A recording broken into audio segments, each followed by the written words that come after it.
Banyak orang bekerja keras, bangun pagi, pulang malam, tetapi rezekinya terasa sempit. Sudah mencoba segalanya, mulai dari kerja lembur, terus jualan, dan terkadang masih usaha sampingan lainnya. Namun hidup tetap terasa berat. Pernahkah kalian merasa seperti itu? Akan tetapi melihat orang lain yang usahanya terlihat biasa-biasa saja, tapi hidupnya terasa sangat lapang, tenang, tidak tergesa-gesa, seakan rezeki selalu datang tepat waktu. Lalu kita bertanya dalam hati, apa sebenarnya yang salah dengan hidup kita? Kurang keraskah berusaha, atau Allah sedang menjauh dari kita? Padahal bisa jadi bukan soal kerasnya usaha, tapi arah hati kita. Hari ini mari kita duduk sejenak, tenangkan pikiran dan dengarkan dengan hati. Karena dalam Al-Quran, Allah Subhanahu wa Ta'ala sudah membocorkan sebuah rahasia besar tentang rezeki.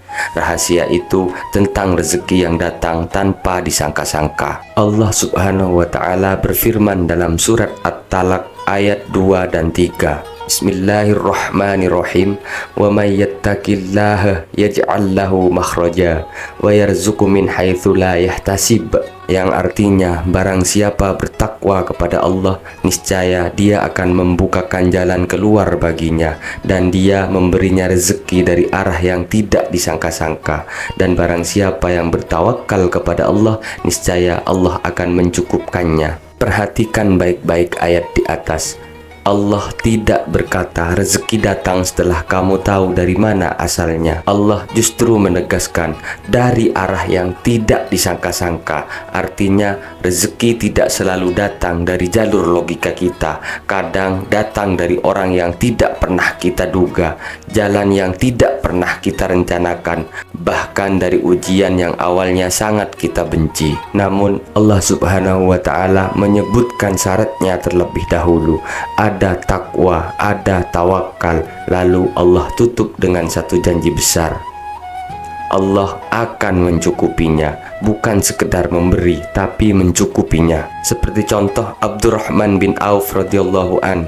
Abdurrahman bin Auf hijrah ke Madinah tanpa membawa harta, tanpa membawa rumah, tanpa membawa modal apapun. Kaum Ansor menawarkan, ambillah setengah hartaku dan pilih salah satu kebunku. Tapi Abdurrahman bin Auf malah berkata, tunjukkan saja aku ke pasar. Lalu ia berdagang dengan penuh kejujuran. Ia selalu bertakwa dan bertawakal kepada Allah, dan tidak lama Allah menjadikannya salah satu orang terkaya di Madinah. Bukan dari warisan, tapi dari jalan yang Allah buka. Dari ayat di atas ada 3 rahasia rezeki dipermudah. Yang pertama, takwa. Yang kedua, tawakal. Yang ketiga, istighfar dan sedekah. Kita urut dari bagian pertama, takwa. Sering kita dengar, tapi sering kita pahami secara sempit. Takwa bukan hanya rajin beribadah, tapi menjaga diri dari hal yang Allah larang, meskipun di sana terdapat peluang yang sangat besar. Banyak rezeki terasa sempit, bukan karena kurang peluang, tapi karena ada penghalang rezeki. Penghalang itu bisa berupa kejujuran yang dikorbankan, hak orang lain yang diambil, sholat yang diremehkan, doa yang ditunda-tunda. Takwa artinya lebih memilih Allah meski dunia menggoda, dan janji Allah sangat jelas. Siapa yang bertakwa, Allah sendiri yang akan membukakan jalan keluar. Yang kedua, tawakal. Banyak orang yang salah paham tentang tawakal. Tawakal bukan pasrah tanpa usaha.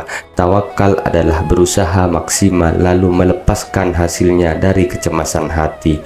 Nabi Muhammad SAW juga bekerja, berdagang, berstrategi, namun hatinya tidak bergantung pada hasil, karena hati beliau bergantung kepada Allah Subhanahu wa Ta'ala. Ketika hati sudah tawakal, rezeki tidak lagi membuat kita panik. Dan ketika suasana hati menjadi lebih tenang, jalan rezeki justru sering terbuka, karena Allah berjanji, barang siapa yang bertawakal kepada Allah, Allah akan mencukupinya. Rasulullah Shallallahu Alaihi Wasallam memberi contoh tawakal tentang seekor burung, yang artinya seandainya kalian bertawakal kepada Allah dengan sebenar-benarnya tawakal, niscaya kalian akan diberi rezeki sebagaimana burung pagi hari. Ia pergi dalam keadaan lapar dan pulang sore hari dalam keadaan kenyang. Perhatikan, burung tetap keluar dari sarang, tetapi burung tidak stres memikirkan hasil. Itulah yang dinamakan tawakal. Bukan lalu kita berserah diri kepada Allah Subhanahu wa Ta'ala dengan tanpa melakukan apapun. Dan juga kita bisa ambil pelajaran dari Umar bin Khattab radhiyallahu an. Sayyidina Umar pernah melihat sekelompok orang hanya berdiam di masjid. Mereka berkata, "Kami orang yang bertawakal." Umar menggeleng dengan keras, "Kalian bukan orang yang bertawakal, kalian orang yang malas. Bertawakal itu adalah bergerak dengan iman, bukan diam dengan alasan agama." Yang ketiga, istighfar dan sedekah. Ada dosa yang kita lupa, namun dampaknya masih kita rasakan, dan ada rezeki yang tertahan karena hati yang belum dibersihkan. Itulah mengapa para ulama selalu menekankan istighfar, perbanyak istighfar. Nabi Nuh alaihi salam berkata kepada kaumnya, "Mohonlah ampun kepada Tuhanmu, niscaya Dia akan menurunkan hujan, melapangkan rezeki, dan menambah kekuatan." Lalu bersedekahlah. Sedekah tidak mengurangi harta, sedekah membersihkan jalur rezeki. Kadang yang kita kejar bukan rezeki, tapi rezeki justru mengejar orang yang gemar memberi. Jika hari ini rezekimu terasa berat, bisa jadi Allah bukan sedang menjauh, namun Allah ingin kamu lebih dekat dalam takwa, lebih tenang dalam tawakal, lebih bersih dengan istighfar dan sedekah. Karena rezeki bukan sekedar angka, rezeki adalah ketenangan hati, cukupnya hidup, dan rasa dicukupkan oleh Allah Subhanahu wa Ta'ala. Percayalah, rezeki akan datang tepat waktu dari arah yang tidak pernah kamu sangka, selama hatimu masih bergantung pada Allah. Semoga Allah melapangkan rezeki kita semua. Amin amin ya rabbal alamin.